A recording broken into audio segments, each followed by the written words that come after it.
Question number 3 है। इसमें निर्देश दिया गया है निम्न समीकरणों के मूल प्राप्त कीजिए। यहाँ पे ये समीकरण दिया गया है। तो पहला जो समीकरण दिया गया है इसमें बताया गया है यक्स नॉट इक्वल 0, मतलब इस समीकरण में यक्स का मान 0 नहीं होना चाहिए, मतलब इसका मान 0 नहीं है। और दूसरे समीकरण में लिखा है यक्स नॉट इक्वल -4 -7, यानी इस समीकरण में यक्स का मान न तो -4 होना चाहिए और न ही 7 होना चाहिए। इसके अतिरिक्त अन्य हल प्राप्त हो सकते हैं, तो बारी बारी से इनको हल करेंगे हम लोग। एक चीज और ध्यान देने वाली बात है कि इसमें ये नहीं कहा गया कि सूत्र विधि द्वारा लगाइए या मध्य पद को तोड़ के लगाइए या पूर्ववर्ग बना के। आप किसी भी विधि के द्वारा इसका हल ज्ञात कर सकते हैं, क्योंकि यहाँ किसी के बारे में नहीं कहा गया पर्सनल की इसी विधि का उपयोग करिए।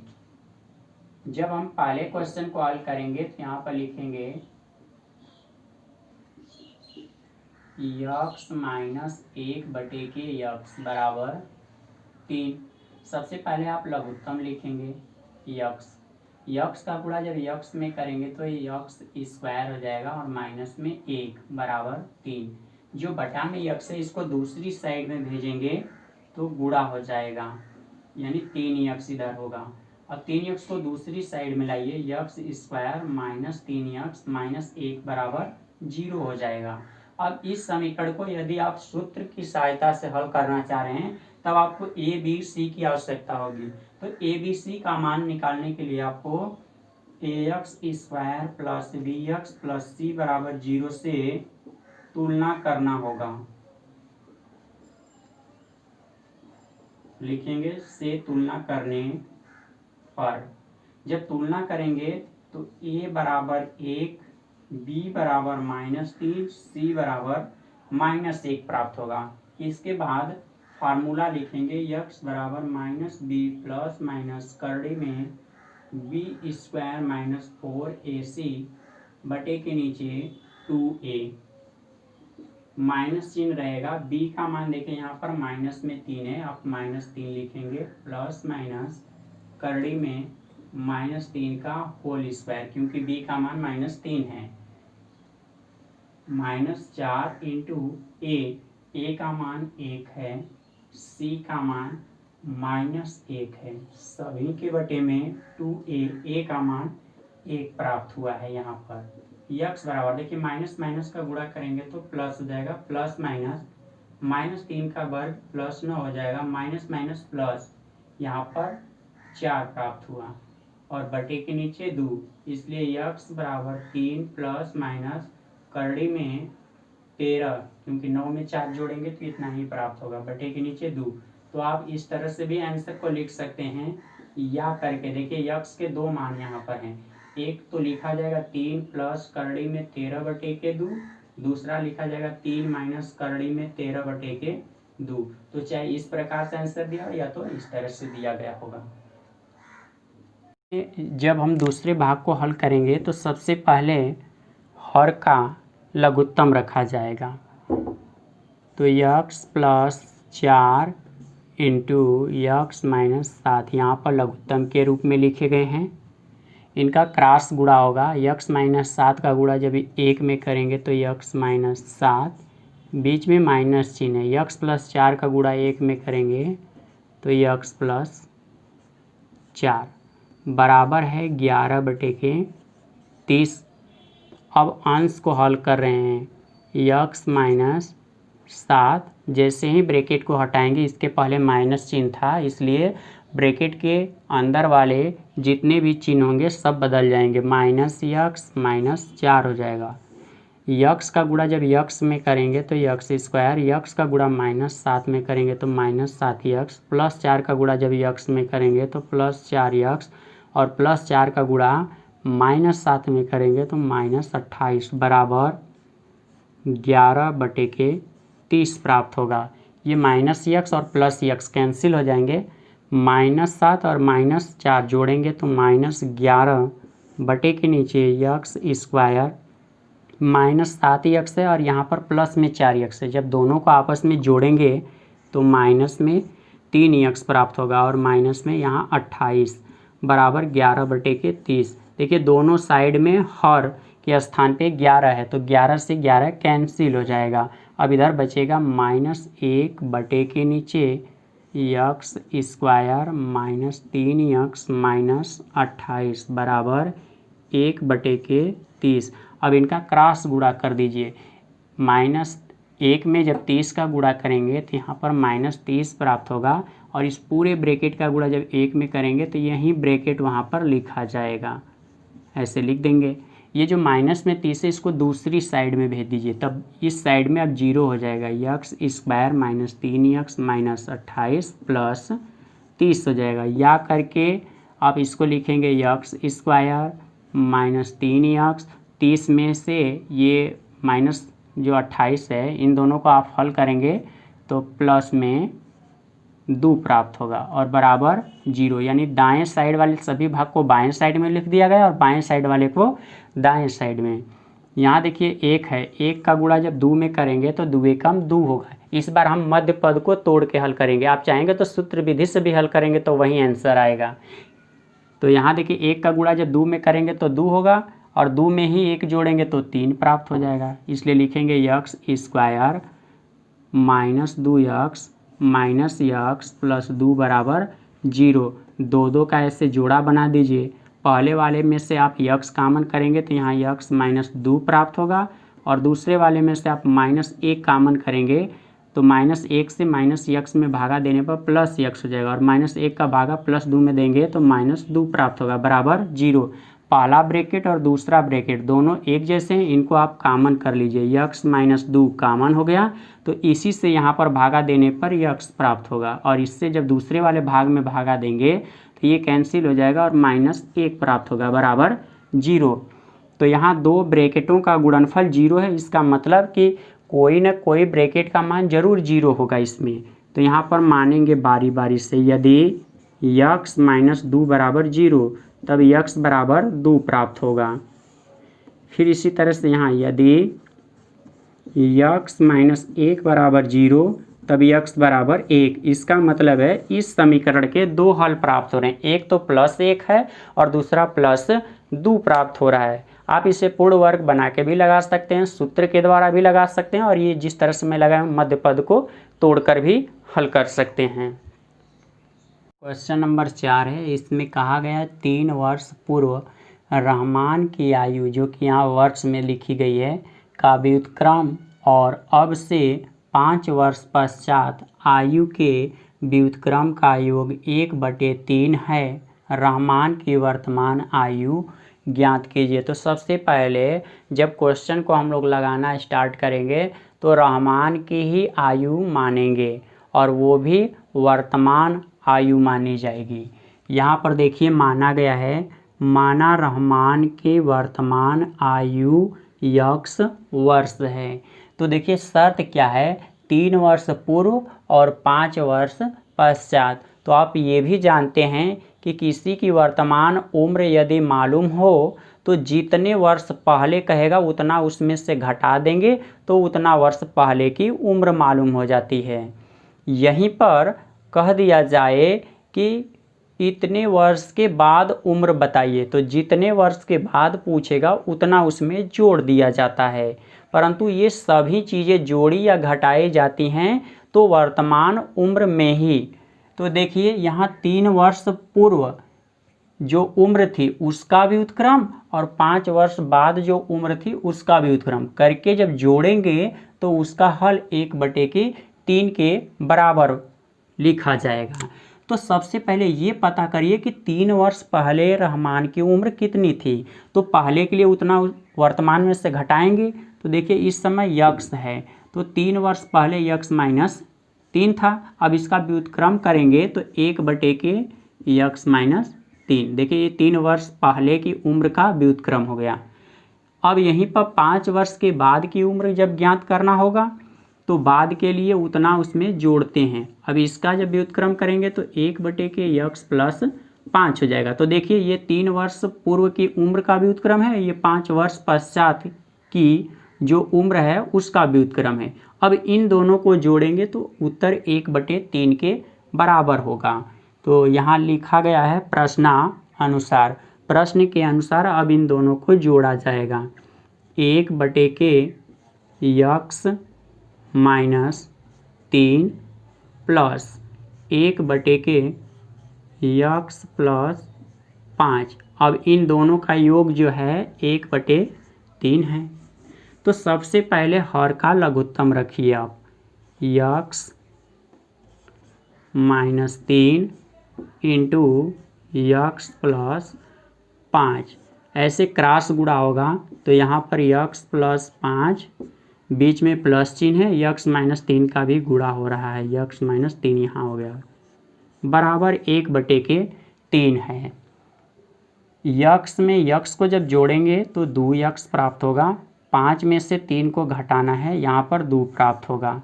नीचे वाला जो ब्रैकेट लिखा गया है इनका आपस में गुणा किया जाएगा। यक्स का गुणा जब यक्स में करेंगे तो x², यक्स का गुणा 5 में करने पर 5x, -3 का गुणा जब यक्स में करेंगे तो -3x, -3 का गुणा 5 में करेंगे तो माइनस यहाँ पर 15 बराबर 1/3 है। ऊपर लिखा गया 2x - 2 बटे के नीचे x², 5x में से ये 3x घटाना है तो प्लस में 2x यहाँ पर प्राप्त हो रहा है और माइनस में 15 बराबर 1/3 है। अब यहाँ पर हम लोग क्रॉस गुणा करेंगे। 3 का गुणा पूरे ब्रैकेट में यहाँ पर होगा, तो 3 का गुणा जब 2x में करेंगे तो 6x हो जाएगा। 3 का गुणा -2 में होगा तो -6, और नीचे वाला जो ब्रैकेट है इसका गुणा 1 में करेंगे तो यही ब्रैकेट बचेगा, x² + 2x - 15। ये पूरा ब्रैकेट यहाँ लिख दिया गया है। ये जो बाएं साइड के जितने मान दिखाई दे रहे हैं यहाँ पर, इनको आप दाएं साइड में भेज दीजिए, इसलिए बाएं साइड में अब 0 हो जाएगा। x² + 2x - 15 -6x - 6 हो गया। या करके जितना भाग दाएं साइड में है उसको आप बाएं साइड में लिखिए और बाएं साइड वाले मान को दाएं साइड में लिखिए। तो यहाँ पर मैं या करके लिख रहा हूँ x²। देखिए यहाँ पर प्लस में 2x है और माइनस में 6x है। इनको जब हल करेंगे तो माइनस में 4x प्राप्त होगा। -15 और -6 इन दोनों को जब हल करेंगे तो -21 बराबर 0 होगा। अब इनको आप सूत्र के द्वारा भी हल कर सकते हैं या तो मध्य पद तोड़कर भी हल कर सकते हैं। यहाँ जब 1 मानेंगे तो 1 का गुणा 21 में होगा, क्योंकि आप जानते हैं कि द्विघात समीकरण में सबसे बड़े घात के गुणांक का अचर वाले पद में गुणा करके उसको मध्य पद में विभाजित कर दिया जाता है। कहने का मतलब कि उन दोनों को 2 भागों में बदल के बीच वाला भाग प्राप्त किया जाता है। तो किनारे वाला भाग जैसे वो उसी तरह से रहेगा। 1 का गुणा जब 21 में करेंगे तो 21 प्राप्त होगा। अब 7 × 3 करेंगे तब भी 21 होगा, और 7 में ही 3 घटा दिया जाएगा तो 4 प्राप्त होगा। तो देखिए यहाँ पर 4 आ गया। इसका मतलब तब हम यहाँ लिखेंगे -7x + 3x - 21 बराबर 0। देखिए किनारे वाला भाग जैसे उसी तरह है, लेकिन बीच वाला भाग 2 संख्याओं के रूप में बट गया है। x² -7x है, इनमें से जब कॉमन करेंगे x तो यहाँ पर x - 7 बचेगा। दूसरे वाले भाग में से 3 कॉमन होगा, तो 3 से जब 3x में भागा देंगे तो x प्राप्त होगा, और 3 से 21 में जब भागा देंगे तो ये जो माइनस है तो माइनस में ही 7 प्राप्त होगा। अब दोनों कोष्टक एक जैसे, इनको कॉमन कर लीजिए तो x - 7 ये कॉमन हो जाएगा, तो x + 3 बराबर 0 प्राप्त होगा। इसका मतलब है 2 कोष्टकों का जब आपस में गुणा किया जा रहा है तो इनमें से किसी न किसी का मान जरूर 0 होगा, तो बारी बारी से इसमें 0 माना जाएगा। यदि x - 7 बराबर 0 हो तो x बराबर 7 होना चाहिए। दूसरा नंबर, यदि x + 3 बराबर 0 तो x बराबर -3। अब देखिए यहाँ पर उम्र की बात की जा रही है तो ये -3 होगा, और किसी की भी ऋण में उम्र नहीं होती है, इसलिए इसे छोड़ दिया जाएगा, अमान्य कर दिया जाएगा। तो रहमान की जो उम्र है वर्तमान वह 7 वर्ष है, लिखेंगे अतः रहमान की वर्तमान उम्र 7 वर्ष है। 5वां प्रश्न है। इस प्रश्न में कहा गया एक क्लास टेस्ट में शेफाली के गणित और अंग्रेजी में प्राप्त किए गए अंकों का योग 30 है। मतलब गणित और अंग्रेजी में जितने नंबर मिले हैं उनको जोड़ा जा रहा है, तो उनका टोटल योग जो है 30 है। उसी में आगे लिखा गया यदि उसको गणित में 2 अंक अधिक और अंग्रेजी में 3 अंक कम मिले होते हैं तो उनके अंकों का गुणनफल 210 होता। उसके द्वारा दोनों विषयों में प्राप्त अंक ज्ञात कीजिए। तो सबसे पहले हम लोग किसी एक विषय में प्राप्त अंक को मान लें और उसी प्राप्त अंक को 30 में से जब घटा देंगे तो दूसरे सब्जेक्ट में यानी दूसरा जो विषय है उसमें प्राप्त किए गए अंक मालूम हो जाएंगे। तो देखिए यहाँ पर माना गया है, माना गणित में प्राप्तांक यक्स है, मतलब गणित में शेफाली ने यक्स नंबर प्राप्त किए हैं। तो आपको ये भी मालूम है कि गणित और अंग्रेजी दोनों का योग किया जा रहा है तो 30 है। तो गणित वाले नंबर को जब 30 में से घटा देंगे तो बचेगा अंग्रेजी वाला नंबर, तो इसलिए यहाँ लिखा गया है। इसलिए अंग्रेजी में प्राप्तांक 30 माइनस यक्स। परंतु इसमें प्रश्न के अनुसार और चीज़ें कही गई हैं। जैसे यहाँ कहा गया यदि उसको गणित में 2 अंक अधिक मिलते हैं, तो आपको मालूम होगा कि अधिक के लिए प्लस होता है और कम के लिए माइनस चिन्ह का प्रयोग करते हैं। तो यहाँ लिखा गया प्रश्नानुसार पहले उसे गणित में यक्स नंबर मिले थे तो हम यहाँ यक्स लिखेंगे। अब 2 नंबर और मिल गए होते तब इसके पास यक्स प्लस 2 नंबर हो गया होता। पहले अंग्रेजी में इसे 30 माइनस यक्स नंबर मिले थे, कहा जा रहा है 3 नंबर कम हो जाते हैं तो 3 इसमें से माइनस कर देंगे। जब 30 में से 3 को घटाएंगे तब 27 हो जाएगा और यहाँ माइनस में पहले से यक्स है। कहा जा रहा है अब इनका जब गुणनफल किया जाएगा तो इनका गुणनफल 210 प्राप्त होगा, इसलिए आप यहाँ 210 लिखेंगे। अब देखिए इनका गुणा करना है। यक्स का गुणा जब 27 में करेंगे तो 27 यक्स, यक्स का गुणा जब माइनस यक्स में करेंगे तो माइनस यक्स स्क्वायर प्राप्त होगा। 2 का गुणा जब 27 में करेंगे तो 54, 2 का गुणा माइनस यक्स में करेंगे तो माइनस 2 यक्स, प्लस में 210 को जब दूसरी साइड में लाएंगे तो माइनस 210 हो जाएगा बराबर 0। सबसे पहले बड़े घात को लिखिए जो कि यहाँ माइनस में है यक्स स्क्वायर। 27 यक्स प्लस में है माइनस में 2 यक्स, जब दोनों को हल करेंगे तो 25 यक्स प्लस में प्राप्त होगा। यहाँ 210 माइनस में है और यहाँ प्लस में 54 है। जब इन दोनों को हल करेंगे तो देखिए यहाँ 10 में से 4 निकलेगा जब तो 6 प्राप्त होगा और यहाँ 10 में से जब 5 को निकालेंगे तो 5 प्राप्त होगा। मतलब 156 माइनस में यहाँ प्राप्त होगा बराबर 0। अब देखिए जब आप गुणनखंड करेंगे तो सबसे बड़े घात के पास यहाँ माइनस चिन्ह नहीं होना चाहिए। आप यहाँ माइनस चिन्ह को कॉमन कर लीजिए। जब माइनस चिन्ह कॉमन करेंगे तो माइनस से माइनस कैंसिल हो जाएगा क्योंकि इसी से सभी जगह भागा दिया जाएगा, तो ये प्लस हो गया। जब इसी माइनस का भागा प्लस 25 यक्स में देंगे तो माइनस 25 यक्स हो जाएगा और माइनस का भागा माइनस 156 में देंगे तो प्लस 156 प्राप्त होगा बराबर 0। माइनस चिन्ह का जब 0 में भागा देंगे तो दाएं साइड में 0 हो जाएगा और इधर बाएं साइड में x square minus 25 x plus 156।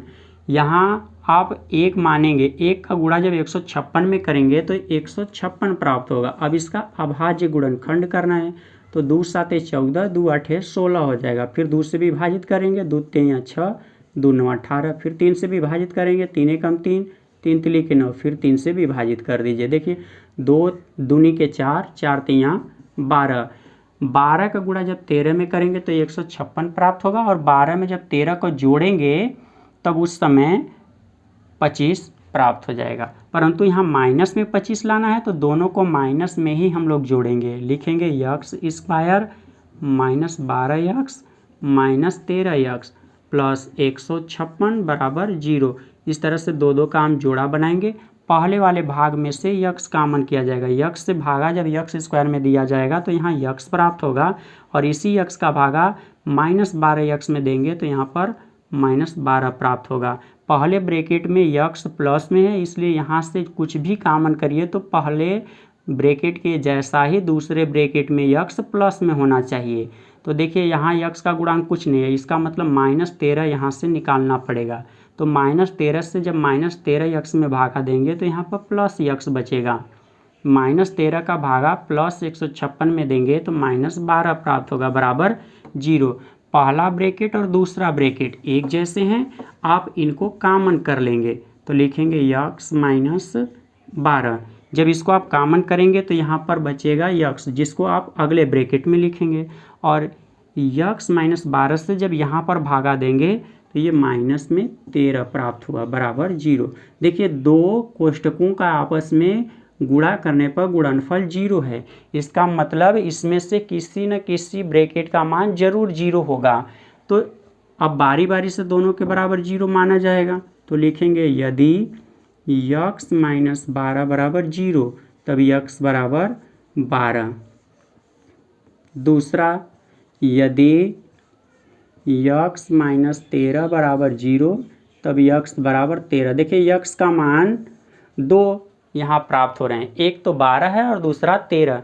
कहने का मतलब यदि गणित में 12 नंबर होंगे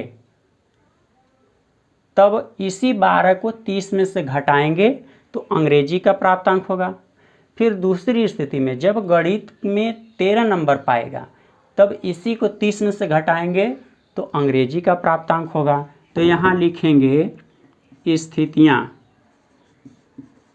अब देखिए स्थितियाँ में क्या हो जाएगा, पहला नंबर यदि गणित में प्राप्तांक 12 है तो देखिए इसी 12 को जब यहाँ 30 में से घटाएंगे तो देखिए क्या प्राप्त होगा, 10 में से 2 निकलेगा तो 8, यहाँ 18। तो अंग्रेजी का प्राप्तांक 18 होगा। दूसरी स्थिति, यदि गणित में प्राप्तांक 13 है तो अब इस 13 को इसमें से घटा लीजिए, जब 13 इसको घटाएंगे तब इसका मतलब एक और कम हो जाएगा, तो अंग्रेजी का प्राप्तांक 17 होगा।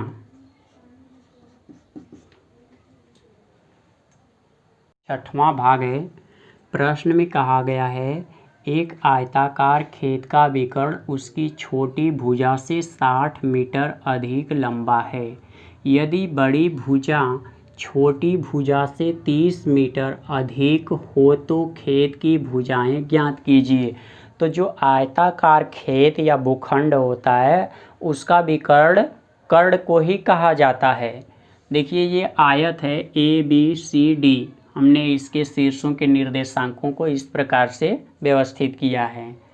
हमने मान लिया कि ये छोटी भुजा यक्स हैं, यहाँ माना गया है, माना आयताकार खेत की छोटी भुजा यक्स मीटर है।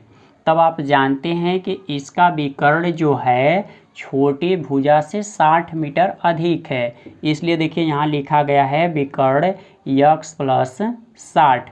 जबकि यहाँ पर एक और भुजा है, ये बड़ी भुजा है, विकर्ण के बाद दूसरा नंबर इसका होगा। कहा गया यदि बड़ी भुजा छोटी भुजा से 30 मीटर अधिक हो तो इसलिए बड़ी भुजा बराबर हो जाएगा यक्स प्लस 30 मीटर। अब आप जान रहे हैं कि यहाँ पर 90 अंश का कोण बनेगा, क्योंकि आयत और वर्ग के सभी कोण 90 अंश के होते हैं। और यहाँ से यदि हम इस चित्र को ऐसे करके यहाँ से मिटा दें तो आपको दिखाई दे रहा है कि ABC जो है एक समकोण त्रिभुज है। तो समकोण त्रिभुज में पाइथागोरस प्रमेय लगती है, जिसका फार्मूला होता है लंब का वर्ग धनाधार का वर्ग बराबर कर्ण का वर्ग। तो वही फार्मूला हम लोग यहाँ पर उपयोग करेंगे, लिखेंगे चूँकि ए बी का वर्ग प्लस बी सी का वर्ग बराबर ए सी का वर्ग। कहने का मतलब आधार का वर्ग प्लस लंब का वर्ग बराबर कर्ण का वर्ग। ए बी का मान देखिए यहाँ पर यक्स प्लस 30 है, आप यहाँ यक्स प्लस 30 का वर्ग करेंगे। बी सी का मान यक्स है, इसका भी वर्ग होगा। ए सी का मान है यक्स प्लस 60, इसका भी वर्ग हो जाएगा। तो यहाँ पर ए प्लस बी का होल स्क्वायर के जैसा लिखा गया, इसलिए उसे उसी फार्मूले पर हल करेंगे। तो लिखेंगे ए स्क्वायर यानी यक्स स्क्वायर प्लस में बी स्क्वायर होता है तो आप 30 का वर्ग करेंगे, प्लस में 2ab लिखेंगे तो 2 हो गया, ए के स्थान पे यक्स और बी के स्थान पे 30 होगा, प्लस में यक्स स्क्वायर। इसके बाद दाएं साइड में भी a प्लस बी के रूप का दिया गया ये होल स्क्वायर, तो इसे भी हल करेंगे तो लिखेंगे यक्स स्क्वायर प्लस 60 का square plus 2 into A B होगा, ए के स्थान पे यक्स बी के स्थान पे 60 होगा। यहाँ पर यक्स स्क्वायर प्लस में और यहाँ पर भी प्लस में यक्स स्क्वायर है, दोनों साइड में जब प्लस है तो किसी को भी एक साइड से दूसरी साइड में जब ले जाएंगे तो एक प्लस एक माइनस के चलते यहाँ ये कैंसिल हो जाएंगे, इसलिए यहाँ पे इन दोनों को कैंसिल कर दिया गया है। यक्स का स्क्वायर जैसे उसी तरह रहने दीजिए, 30 का स्क्वायर करेंगे तो 900, 30 का गुणा 2 में करेंगे तो यहाँ पर 60 इंटू में यक्स है, 60 का स्क्वायर करेंगे तो 3600 होगा, 60 दूनी के 120 इंटू यक्स हो गया। सबको बाएं साइड में लाएंगे तो देखिए यहाँ पर x square plus 900 plus 60 x, ये दूसरी साइड में जब आएगा तो माइनस 3600, 120 को भी जब दूसरी साइड में ला रहे हैं तो माइनस में 120 इंटू में इसके साथ यक्स है, तब उस साइड में सब जीरो प्राप्त होगा। अब इनको न्यूनतम रूप में लिखना है तो यहाँ यक्स स्क्वायर लिखेंगे, देखिए माइनस में 120 है और प्लस में 60 है, दोनों के साथ में यक्स लिखा गया, जब इनको घटाएंगे तो माइनस में 60 यक्स प्राप्त होगा। इसके बाद माइनस 3600 है और प्लस में 900 है, दोनों को घटाएंगे तो माइनस में 2700 प्राप्त होगा। अब इनका आप सूत्र के द्वारा हल प्राप्त कीजिए या तो मध्य पद को तोड़कर। तो देखिए जब यहाँ 1 होगा तो 1 का गुणा 2700 में करेंगे तो 2700 प्राप्त होगा, और 2700 कब आएगा, जब आप 30 में 90 का गुणा करेंगे तो आपको 2700 प्राप्त हो जाएगा, और 90 में से जब 30 को घटाएंगे तो 60 भी प्राप्त हो जाएगा। इसलिए इसका जब अभाज्य गुणनखंड के द्वारा मध्य पद को विभाजित कर रहे हैं तो लिखेंगे x square minus 90 x plus 30 x minus 2700 बराबर 0 हो जाएंगे। अब इनको जब आप आगे हल करेंगे तो इनमें से दो दो का जोड़ा बनाना पड़ेगा। पहले वाले भाग से आप यक्स कामन करेंगे, मैं यहाँ से यक्स कामन कर लिया तो उसी यक्स से पहले वाले भाग में भागा देना है, तो यक्स माइनस यहाँ 90 प्राप्त होगा। इसके बाद दूसरे वाले भाग से आप प्लस 30 यहाँ कामन करेंगे, प्लस 30 से जब इसमें भागा देंगे तो यक्स माइनस 90 प्राप्त होगा बराबर 0।